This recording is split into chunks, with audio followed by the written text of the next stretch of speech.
We then proceed with question 4. It says, a sack contains 24 identical pebbles, 10 of which are red, 6 are green, and the rest are blue. If a pebble is picked at random, find the probability that it is blue. That is first.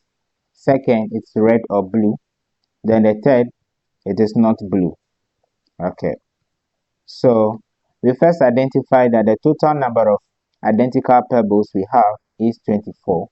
So our total number of pebbles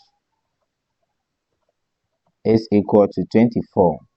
Then we also have 10 are red. So the total number of red pebbles is equal to 10. 6 are green. So the total number of green pebbles is equal to 6. Then the rest are blue, which will just be the total minus the sum of the red and the green pebbles. So that is going to be equal to our 24 minus the 10 plus the 6. And this is equal to our 24 minus this is 16, which is the same as 8. Okay, so we put that well, that this is 16. Okay, so 8, which means that our total number of blue pebbles is equal to 8. Okay, so what then is the probability of picking blue pebble? So the probability represented by P of picking blue pebble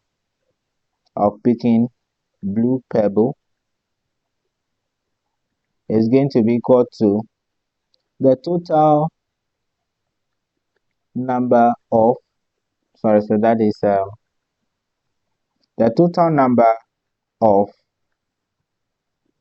blue pebbles over the total number of pebbles, okay, over the total number of pebbles, and that is going to be equal to the total number, the probability of picking blue pebble, this is blue, that is going to be equal to this is blue pebbles is 8, right? So this is 8 over the total, which is 24. Cancelling this is going to be 1 on 3. So this is equal to 1 on 3. Then B says the probability of picking red or blue.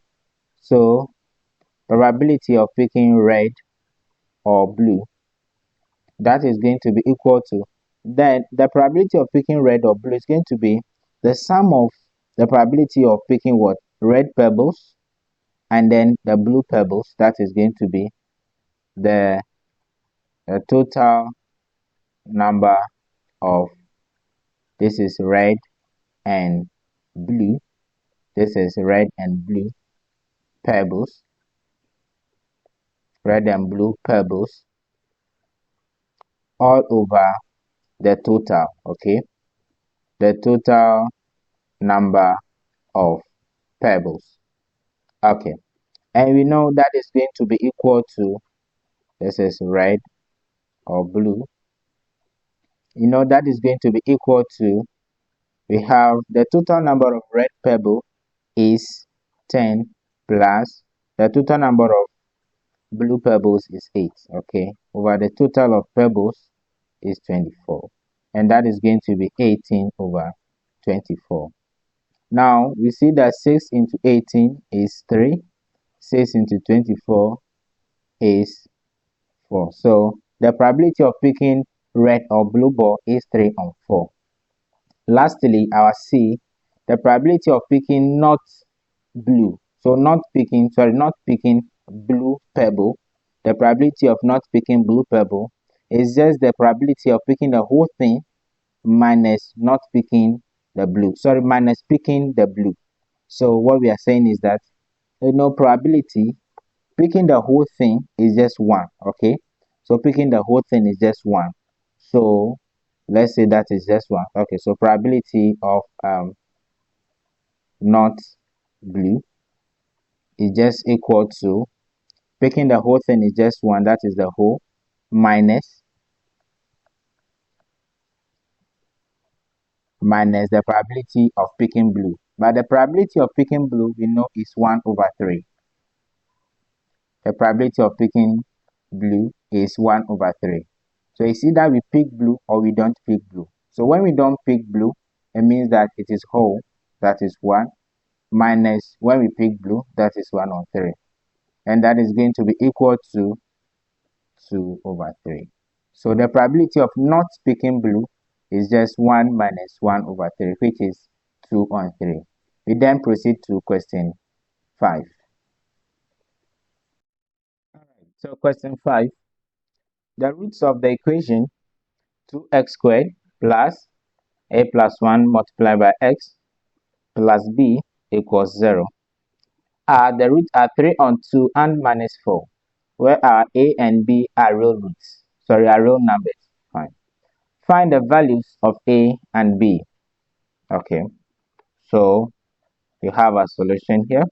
First, we identify that the equation is giving us 2x squared plus a plus 1x plus b equals 0. So this is our equation. Then the roots are giving us, so these are the roots. The roots are 3 on 2 and minus 4. So this is giving us minus 4. Okay.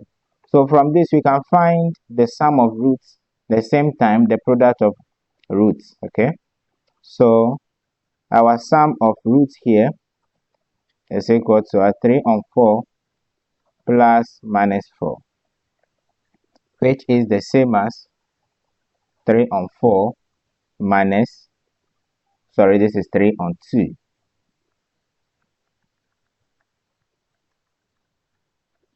Okay, so 3 on 2 plus minus 4, which is equally the same as 3 on 2 minus 4. Okay.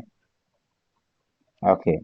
Then we can see that our sum of roots is going to be equal to, this is 3 minus 8 on 2, which is the same as minus 5 on 2. So my sum of roots is equal to minus 5 on 2. Okay, so let's proceed to find the product of roots. The product of roots. This is also going to be 3 on 2 times minus 4. These two cancel here. 1, 2 into minus 4.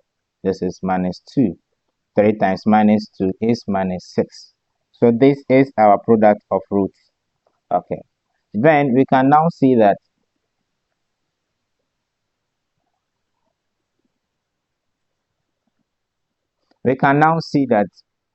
the same vein, to find the sum of roots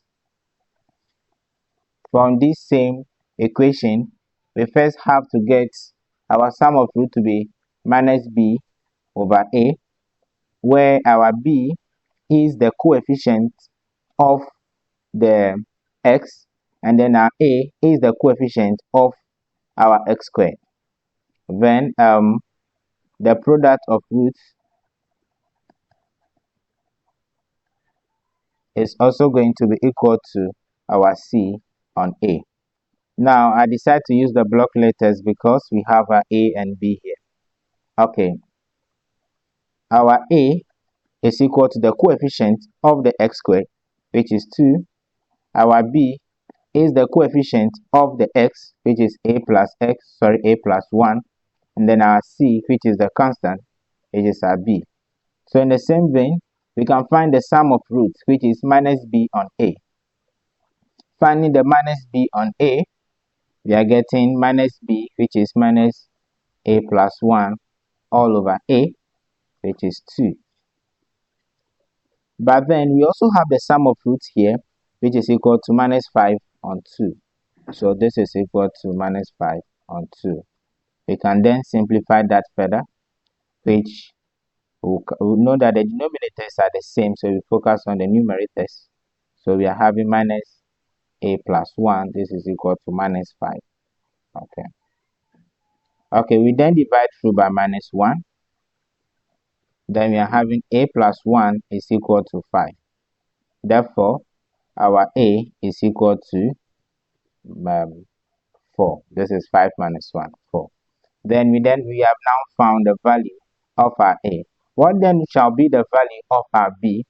In the same vein, we shall use the product of roots, but the product of roots is our c on a.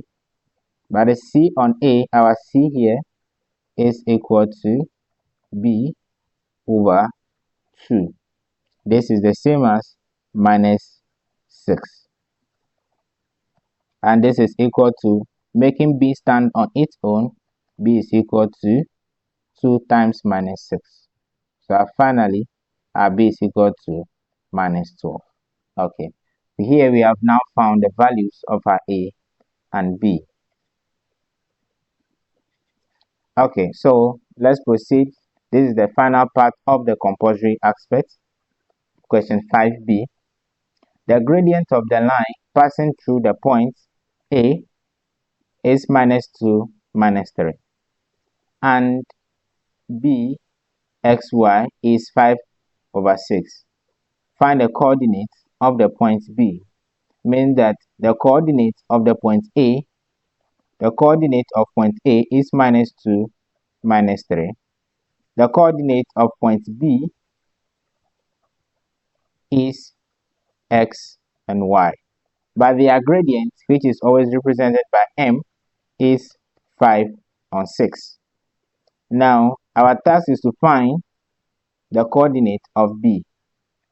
But then, finding the gradient of between 2 points, which is the same as the slope. This is our gradient,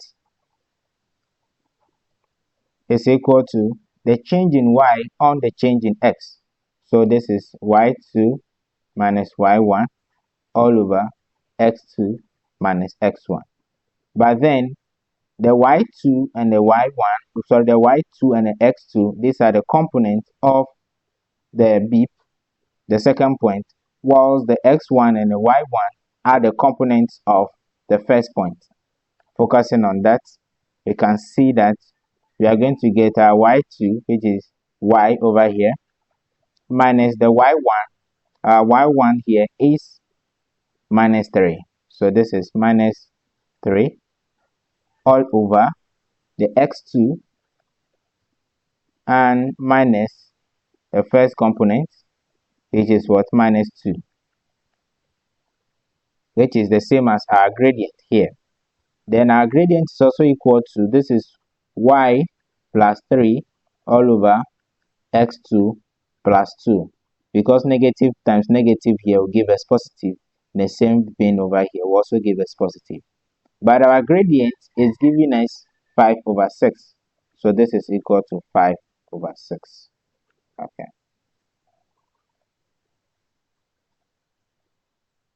So we can cross multiply here, where we have 6 multiplying y plus 3.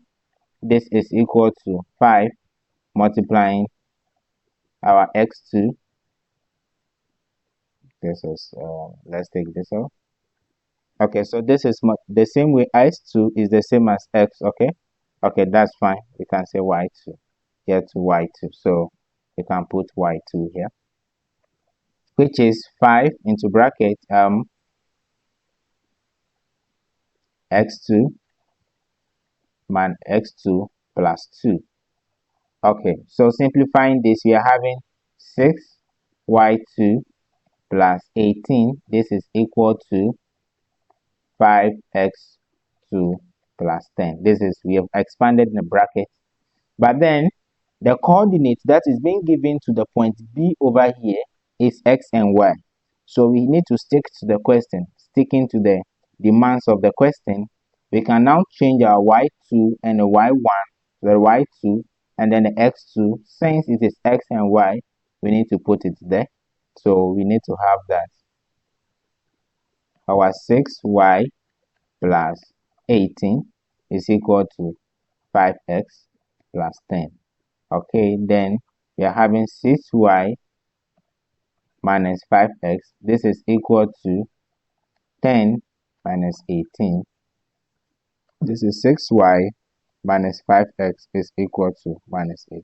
Now here, since more information has not been given about the second point, or further information is being given about the second point, we leave our answer like this.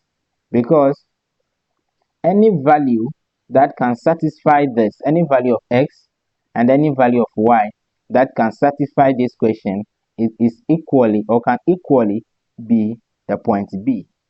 So if we decide to make any y any point, y to be any point, the same time x to be any point, that satisfies this equation, and then we get a minus 8 over here, that can equally be B.